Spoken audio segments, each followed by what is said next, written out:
Oh, shit. Oh, shit.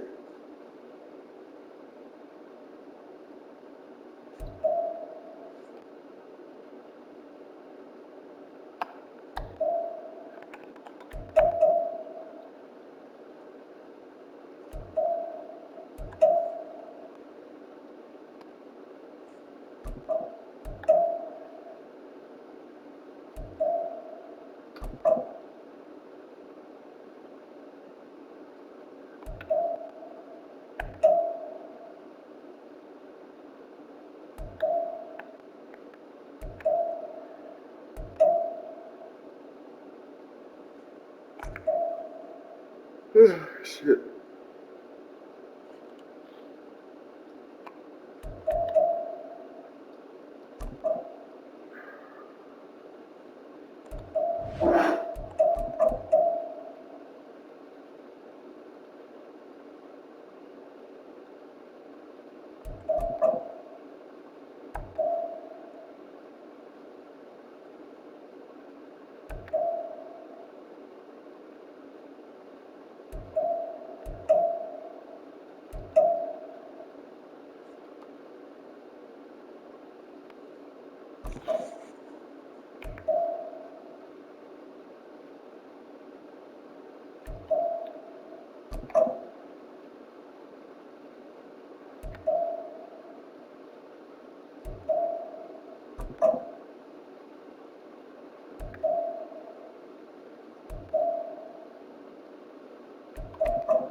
Oh, shit.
touchdowns. And obviously he was going to get yards because they're good, but man, we held them a lot, and they threw it so many times. That's also they threw it like 50 times, so you're going to get yards. I mean, again, we held Colorado to 1.8 yards per rush. 1.8 yards per rush and only 9 yards per pass attempt, which is not bad at all. And it's like, we did it all right. The offense just fumbled the bag. Yeah, it truly.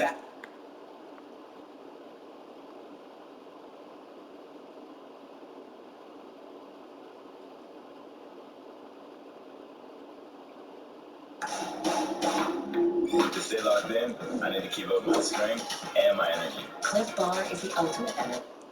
What's the one big difference between a good football program and the best football program out there, the number one program? That it's not only breaking records, but also capturing the entire nation's attention?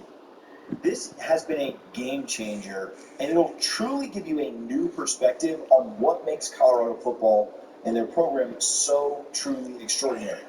So, grab your favorite game day snack, sit back, and let's unveil the secret behind these Buffaloes. Also, stick around, because we've got some electrifying news to share with you today about an unexpected turn of events that will be bringing an elite recruit on a surprise visit to Boulder this weekend. Okay, so getting back to what separates a good football program from the best football program. This past weekend, Colorado and Nebraska played on Fox at noon, and that game generated 8.73 million viewers. Not only did it pull huge numbers, it topped the primetime contest on ESPN between Alabama and Texas on Saturday evening. That showing alone generated 7.96 million viewers. So only almost a million more people tuned in for a noon kickoff for Coach Prime and the Buffaloes against Nebraska than the dynasty of our generation, Alabama, and one of the biggest programs in the country, Texas, on Saturday night. In case you missed it, Colorado and Deion Sanders' noon game got more viewers than Alabama and Texas in prime time. This is the kind of news that has the SEC and the Big Ten entirely reconsidering their expansion targets. It's the type of news that also has to have Alabama and Texas fans looking over their shoulders, thinking about how they're going to keep their top recruits. And this is not some kind of one-game fluke either. The prior week, Colorado and TCU, that game, Coach Prime's debut, which was also at noon, had about 7.26 million viewers, making it the largest opening week college football audience ever on Fox and the day's top sportscast across all networks. The only game that beat it was FSU-LSU, and that game was on a Sunday night when there was no other football on TV. So if it's not clear, this is what separates the best football program from good football programs. It's breaking records from national audiences and attention being placed on the program.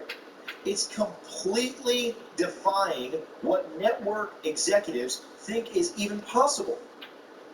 This is an absolute mind-blowing achievement, and it's all thanks to the incredible leadership of Coach Deion Sanders. While Alabama and Texas have long been considered juggernauts in the football world, Colorado, under Deion Sanders' guidance, has not only challenged them, but surpassed them. This Colorado football team has completely captured the nation's attention. Coach Prime has once again shown us that all dreams can become reality, and we absolutely salute him for this. It's been a fun ride. It's been something that we've all enjoyed being on so far. But it's just getting started, guys. It's just getting started. It's going to impact the program, the team, recruiting, Coach Prime, the guys on the roster, in so many other ways. This is truly just the start. I think back in the spring, when we were telling you how big of a deal it was that Colorado's spring game was the only one on ESPN's flagship channel, I think a lot of you guys, or a lot of maybe the doubters out there, thought that we were just blowing smoke. Oh, they're just hyping things up that aren't really that important. But it is a huge deal. We told you then, and we told you now. More people are tuned in and watching Colorado than just about any other program in the country. And it's going to be the same week after week. We play Colorado State this weekend, and then can you imagine what the eyes are going to be like for that Oregon game or that USC game that's coming right down the pipe? It is going to be insane. Don't be surprised if that USC game gets over 10 million eyeballs on it. Or 20 million if you count the fact that everybody has two. It is absurd what Coach Prime and Colorado are doing. But that's not the only thing worth celebrating this weekend, as there has been an unexpected twist in the recruiting world. I want to talk to you about that, but just before we do, let me remind you about Prize Picks. Guys, the game is just a couple of days away. Prize Picks is the #1 way to have action on the game in states like California, Texas, Colorado, and Florida. Those are our top 4 states where people are watching. So I know you guys are out there wanting to have action on the games. Make sure that you're joining us and making some money from the games this weekend. Listen, you can go to the app, type in code BUFFS, BUFFS, and you get a 100% match up to $100. I made money last week on Shador, Xavier Weaver. I take the over or take the more on their stats, or the less. If you like the less, take the less on the opponent, whatever you want to do. Go make some money on the Prize Picks app. Let us get you a deposit match of $100 or anything under. 100% match up to $100. It's code BUFFS, BUFFS. Go check out the Prize Picks app. All right, back to recruiting. This is a fun one. Star offensive lineman Jordan Seaton. He is a hot commodity. He already has offers from powerhouse programs that we've mentioned, like Alabama. He's also got one from Oklahoma. He's considering Florida, Ohio State, Florida State, some of the premier programs in this country. He's going to be making a surprise visit to the Colorado game this weekend against Colorado State, in game in which Colorado should do very well. Our preview for that is soon, so make sure you're stay tuned for it. But Seaton is currently a high 4-star. We believe he's likely to be upgraded to a 5-star during this year. He's in 5-star range right now, as he's one of the top 32 players in the country. Seaton is from Washington, D.C., but he currently attends the IMG Academy there in Florida, not too far away from where Coach Prime is from. So Coach Prime would be taking him out of some of those teams' backyard. You mentioned how well Florida, Florida State, and Alabama and others recruit in that area. This visit could be an absolute game changer for Colorado football, because this offensive line desperately needs elite players like Seaton to anchor the future. They're doing pretty well right now, and they have exceeded a lot of people's expectations. But what Seaton could do for the future, he's the #2 offensive tackle in the country, according to On3, could absolutely bolster what Coach Prime wants to do for several years. He's the kind of guy that could potentially come in and start next year. He's that good. He's that athletic, and he's that talented that even as a true freshman, that doesn't happen often on the offensive line. It's happening right now at Miami. It happened last year at LSU. It happens from time to time. Seaton's the kind of guy that could come in and start for you right away. Alabama fans are intense, and several are already calling for Nick Saban to retire after losing to Texas. But make no mistake, pulling a target like this and beating Alabama out for him is going to make Alabama fans go wild. They're already beating them in the TV ratings department. And if they can pull a recruit away from Nick Saban as well, it could lead to a catastrophic shift in the recruiting pecking order. We hyped up Coach Prime's recruiting a ton over the spring. And due to some health issues, which thankfully seem to be somewhat behind Coach Prime, we want to continue to send our thoughts and prayers there.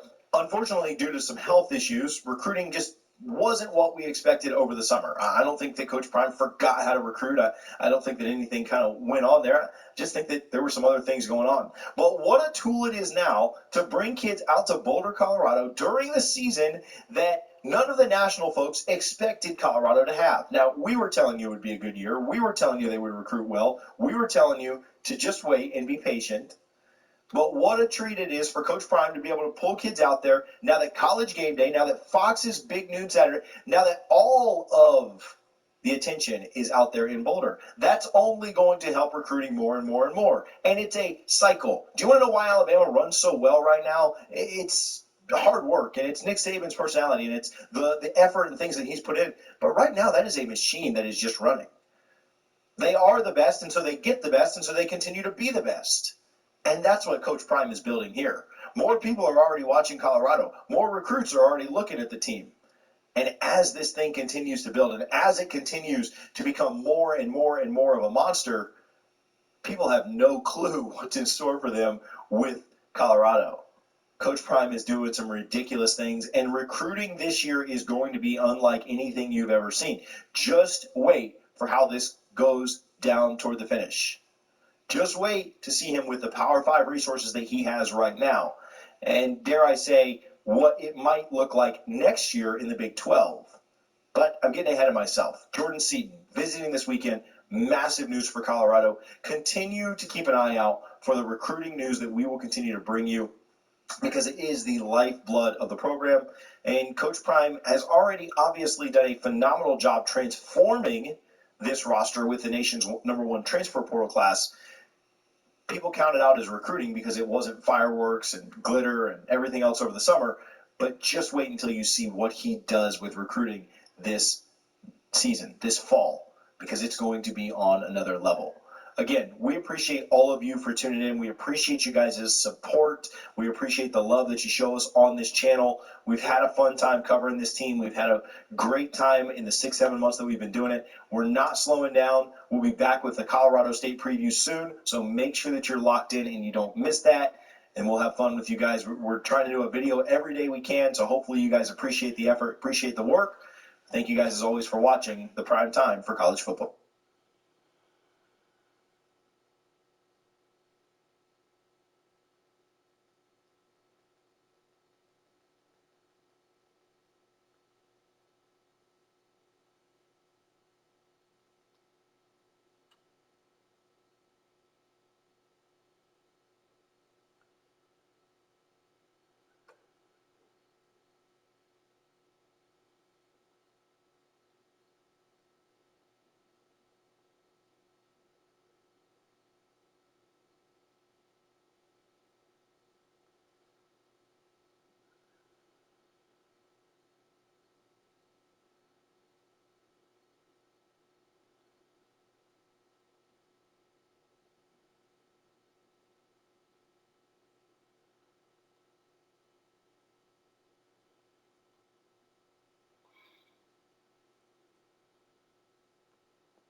Welcome to FanDuel Casino.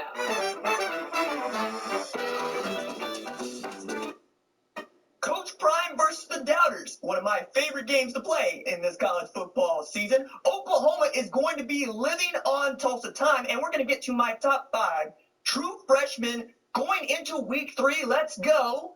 It's the #1 college football show.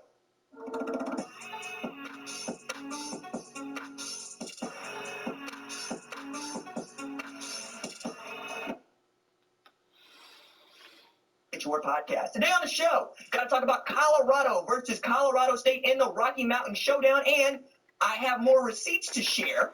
We're going to get to some of our biggest games of the week that include Big Noon, Penn State and Illinois going at it again. The University of Tennessee had something to prove against the University of Florida, and my top 5 true freshmen going into week 3 of this college football season. But first, Ohio State head coach Ryan Day had a very important announcement today. Who's the starting quarterback? We're doing 2 questions. Yeah. So after reviewing the film, we decided that Kyle's going to be the starter, and that make that distinction. We still plan on playing Devin, but we feel like Kyle has really stepped up and deserves to be the starter. There it is. Ryan Day has said that Kyle McCord is the starting quarterback for the Ohio State Buckeyes going into week 3. They got the Western Kentucky Hilltoppers. Get to that here in just a minute, but this kind of went the way that I thought it was going to go, and really the way that you probably thought it was going to go. It felt like it was Kyle McCord's job to lose as soon as C.J. Stroud declared for the NFL draft, and that is the way it has gone. So what does this mean for Ohio State? It means that everybody can rally behind McCord in a very real way if they hadn't already. And it also means that we finally get to see the McCord to Martian connection kind of blossom into the thing that I think it can be. I'm a big fan of quarterbacks and wide receivers getting to play together no matter where they are. I'm thinking about Jamar Chase and Joe Burrow at LSU and now with the Cincinnati Bengals. I'm also thinking about Tua Tagovailoa and Jalen Waddle down at Miami playing for the Dolphins. And of course, we can go back to McCord and Marvin Harrison Jr., who played together at St. Joe's Prep in Philly and are now going to play as starters at The Ohio State University. Really cool for this relationship to continue to grow. And it looked good last week against Youngstown State. You'll know that Marvin Harrison Jr. had 7 receptions for 160 yards with 2 tutties in the first half. Now, I understand that everybody wants to say this time of year that ain't nobody played nobody, which is true for most, but you still played somebody. Because everybody works as hard as you do during the offseason to prepare football games, and it's about, are you talented enough to go out there and get W's? So what did this mean for McCord versus Brown in the future? Well, I kind of think that Ryan Day was always showing his hand, right? It wasn't really the battle that we thought it was going to be, and when we thought what we thought he meant when he said that you were going to see both quarterbacks is that both guys are probably going to start the game against Indiana and the game against Youngstown State, and maybe he has a guy by Western Kentucky. But the way this actually went, McCord took the majority of snaps. He had 89 snaps to Devin Brown's 39, and he played 61 to 67 against Indiana. Again, it's ridiculous in that he attempted 3 times as many passes as Devin Brown. So whatever it is that Ryan Day was looking for out of Devin Brown, I hope he got to show it in practice because we didn't get to see it in the game. Again, it's nice to have that guy on your depth chart, and certainly he's going to be a great option for them. And I think Ryan Day is telling us exactly what he wants to happen by saying we're going to get Devin Brown some opportunities to play later in the year. I think they will, because one of the things that Day has been adamant about basically since Justin Fields went off to the NFL is his backups didn't really get enough opportunities to run the offense. Matter of fact, when they were going into the quarterback derby, when C.J. Stroud was up against Jack Miller for the job, he was kind of remiss that he did not get those guys opportunities to throw the football during the season. And then he went about trying to correct that almost immediately. So C.J. Stroud won the job, but you saw Kyle McCord start against Akron last year, get meaningful snaps going into this year as a guy who started football game. I think we could see something like that down the road, but I don't know that it's going to be the way it was for Kyle McCord last year because, well, your non-conference part of the schedule is about over, and you got Notre Dame in a couple of weeks, which is the other reason why you need to get this starting quarterback position nailed down. But before Ohio State gets to Notre Dame in what should be a top 10 showdown, Western Kentucky travels to the shoe, and the Hilltoppers ain't no easy win. Now, I know it is a Group of 5 team, and I know that you don't believe, and neither do I, that Western Kentucky should be talented enough to really challenge Ohio State. As we'll talk about a little bit later, ask Austin Peay what they think about challenging the University of Tennessee. So Western Kentucky also feels what I think is one of the great quarterbacks in the sport that nobody talks about in Austin Reed, who also threw for an FBS best 4,746 yards last year. They will move the ball. They will score points. They put up 45 in a win last week.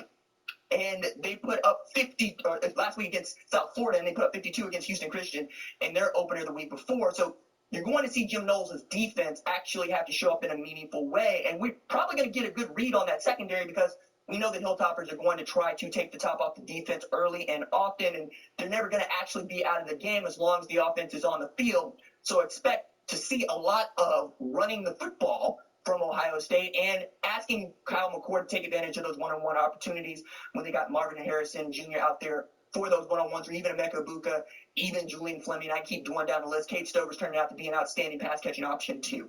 All right, let's go from Ohio State versus Western Kentucky to another top 25 matchup. That is Colorado State at number 18, Colorado. And as you know by now, Coach Prime's Colorado is my favorite subject to talk about right here on the #1 college football show for a number of reasons. But I'll start with this one, which I don't think we get enough run on here, is black folks has decided that that's our team. Like, we were showing out at the Nebraska game. I saw Wu-Tang Clan out there. You know what I'm saying? My God. I saw Cameron on the sidelines, right? Michael Irvin out there. Stephen A. out there. Shannon out there. Uncle Shay Shay himself. It is an event to go to a Colorado football game, and I don't know that that's ever been true. Like, we are all looking at Colorado going, yo, when did Hollywood just up and move? When did L.A. up and move to Boulder? And it is almost as soon as Coach Prime got there. And it is not because it's Coach Prime out there so much as Coach Prime winning football games out there. Look, they got dudes like we haven't seen them before. Now, I was way ahead on this because I like HBCU football. I was raised around it, for crying out loud. And I was following this Jackson State story from the jump, right? So when I made Stuart Sanders one of my top Heisman candidates going into the offseason, people were asking, yo, are you high? Is something wrong with you, RJ? This dude played at Jackson State last year, saying, I watch ball. I watch ball, you watch ball. If you watch ball, you would have seen it too. You would have seen a man who was going to throw for 900-plus yards in his first 2 games. By the way, there are only 2 programs in the sport who opened their seasons with back-to-back Power 5 opponents and went 2-0. One of them is Utah, who won the Pac-12 championship the last 2 years in a row and played in the Rose Bowl the last 2 years in a row. And the other one, right there in Boulder. It goes by Colorado Buffalo. I'm telling you, they're hitting on something different out there in Boulder. And in the Rocky Mountain Showdown, I think it's the first time they're actually going to play this game in 4 years, they're going to get, I think, an opportunity to show out once again. Redshirt freshman quarterback Braden Fowler Nicolosi, is going to get the start over Clay Millen. I watched Clay Millen and Braden against Washington State. Neither one of them look great, but Braden looks great when he is throwing a rhythm coming out of Aledo, Texas. I really like him as a quarterback. I think Jay Norvell is going to have something cooking, just not necessarily against Colorado. Also, shout out to Jay Norvell, who was once an OC at Oklahoma and who I got to know when I was in undergrad, always been kind to me, and I'm sure he is rooting for Colorado every week, but this one when they got to go play them. I'm also looking at what Colorado has done, right? And we all are throwing out all these statistics. You are seeing people that did not know where Colorado was or wouldn't have talked about Colorado before the season started, telling you how many snaps that Travis Hunter is playing, okay? Like, everybody's trying to get their piece now, and I need you to keep track of who was on this and who is interloping on this. We'll get to the bandwagoners here in just a little bit, but let's talk a little bit about what this turnaround means for Colorado and how cool it is. Like, I wrote a story that you can read on foxsports.com about what I thought were some great examples, and I mentioned them on Sunday, like Miami of Ohio going 1-11 2009, and then flipping around to win 10 games in 2010. My Oklahoma Sooners went 7-5 in 1999, and then they won the national championship in 2000. Tulane 2-10 in 21, won 12 games in 22, beat USC in the Cotton Bowl to seal what was a magical season for them. And then nobody has been like Texas Christian, 5-7 in 2021, changed the staff, go into the portal, come out 12 wins and playing for the national championship game in the national championship game just 10 months ago. But the thing that really bothers me about all of this is these are not the comparisons that many people are pulling out when they talk about Colorado.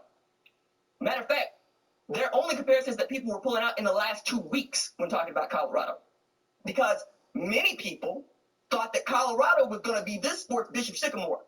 Like, somehow Coach Prime was going to leave Jackson State to be Booty and Boo-Boo in Boulder. Look at you now. Look at you now. I'm telling you, I just wipe my nose with that stuff. But I need to talk about this in a very real way, okay? Because there are media types who doubted Colorado. Cool, all right, fine. Some of us, that's our job, right? Our job is to give you an opinion about who we think is good and why we think they're good. And then to give that supporting evidence, right? It's called a thesis, right?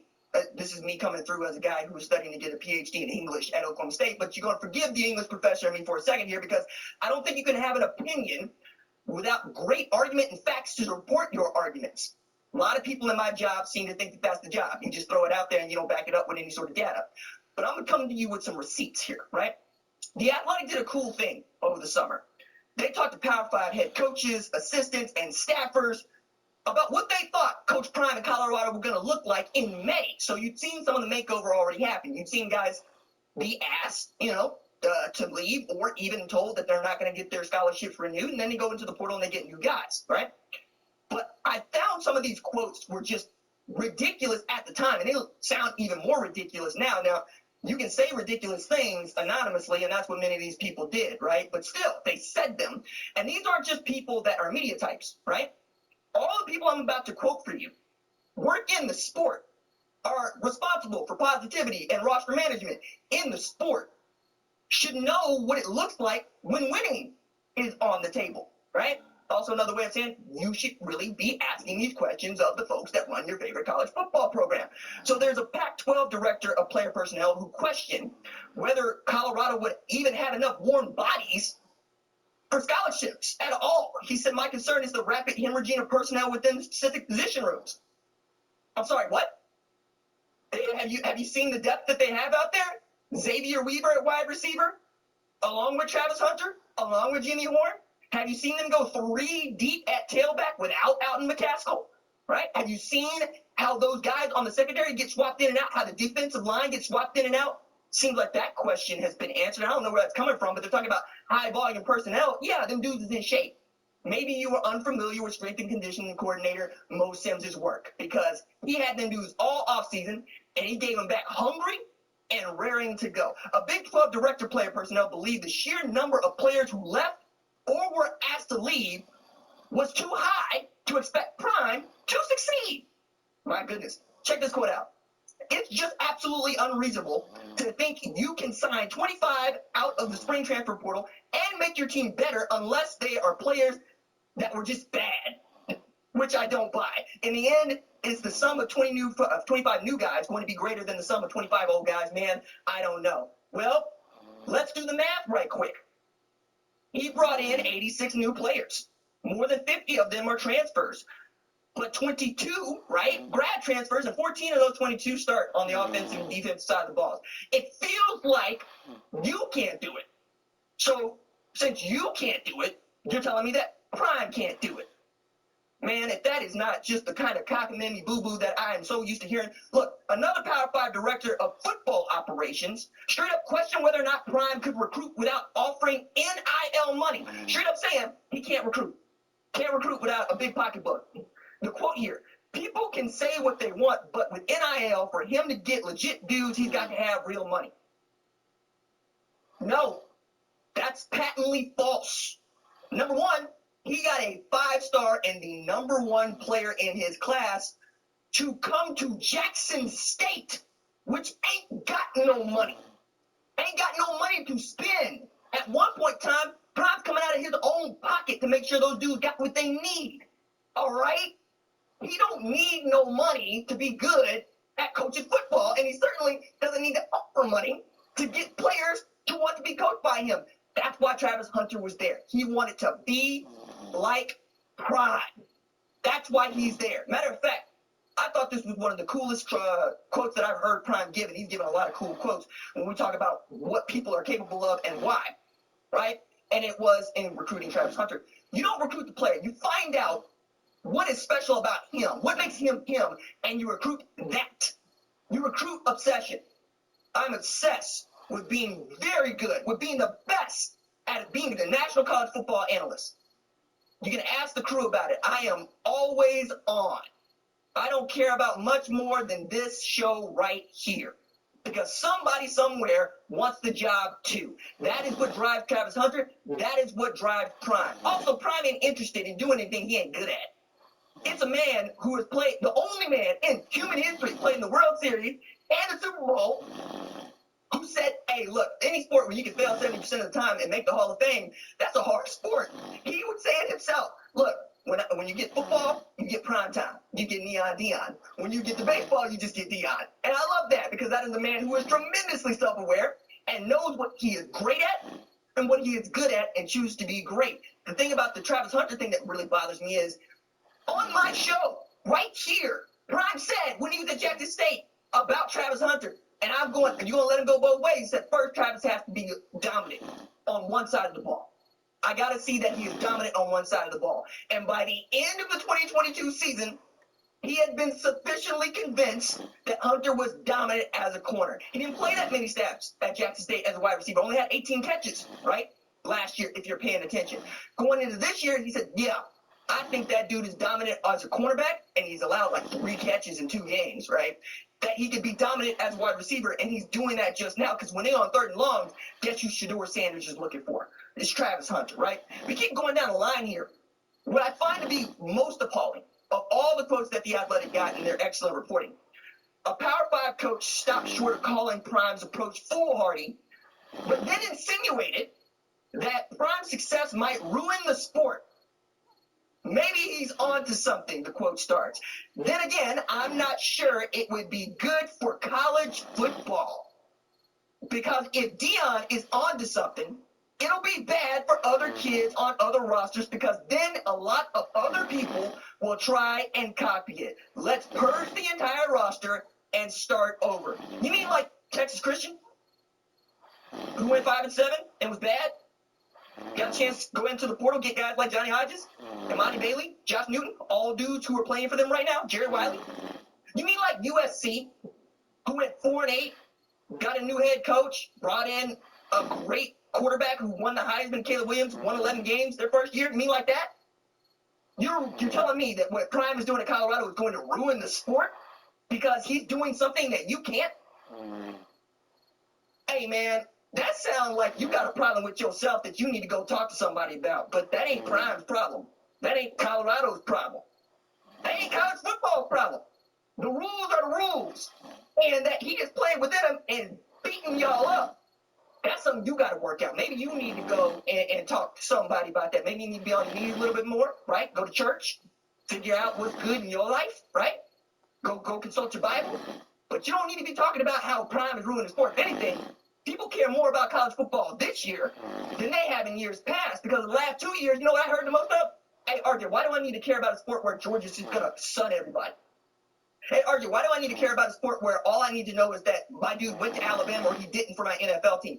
Now I got folks that deign to come off their NFL Sunday purchase to talk about my sport and what I care about and what I was raised to love. And then I got people that are actually responsible for the well-being of players telling me that somehow Prime and his excellence is going to ruin what they... Man, get out of here. I'm telling you, right? This is a really interesting time. Really interesting time. I'm going to bring it back here, but follow me here. Walter Isaacson wrote this biography of Elon Musk, you know, SpaceX, Tesla, Twitter. And I found this quote to be very telling because Walter Isaacson basically writes huge biographies about geniuses, right? Benjamin Franklin and Steve Jobs. I got them all on my shelf because I'm that type, right?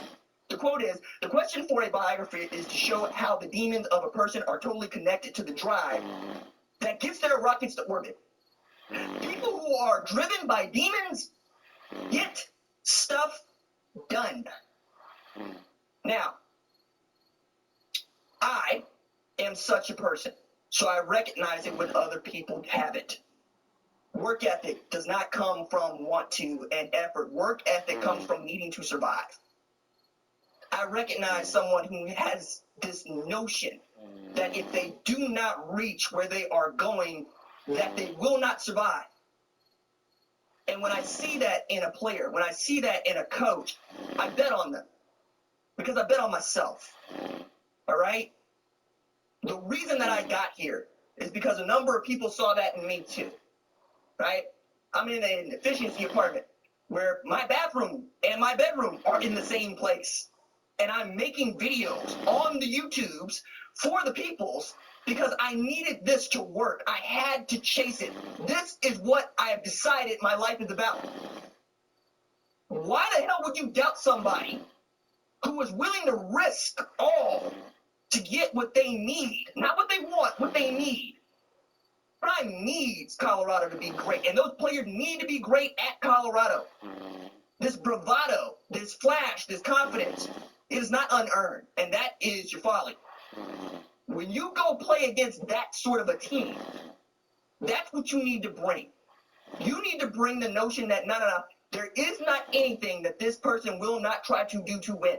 So if it comes down to them suffering or me suffering, I better be worried about suffering more and less about what the hell it is they're doing. I'm really excited to see how this translates to Colorado State this weekend, and then later to Oregon and USC. But right now, go ahead, take stock. Understand what's going on at Colorado is different. Acknowledge that it is different. And let's ride the wave, right? Because I'm not going to put a ceiling on this. 7.5 wins, 8 wins, I don't give a damn. My job is to tell the story. To tell you why it's working. Colgate Total helps stop problems before they start, so your dent is ready. Working, why it wasn't working, and what you should expect. Anybody that's putting a cap on what Prime and Colorado are doing has an agenda of their own. I, for one, am excited and all in on watching how this story unfolds. All right, let's go from Colorado and Colorado State to the big noon game. Number 7 Penn State at Illinois. Again, noon Eastern on Fox.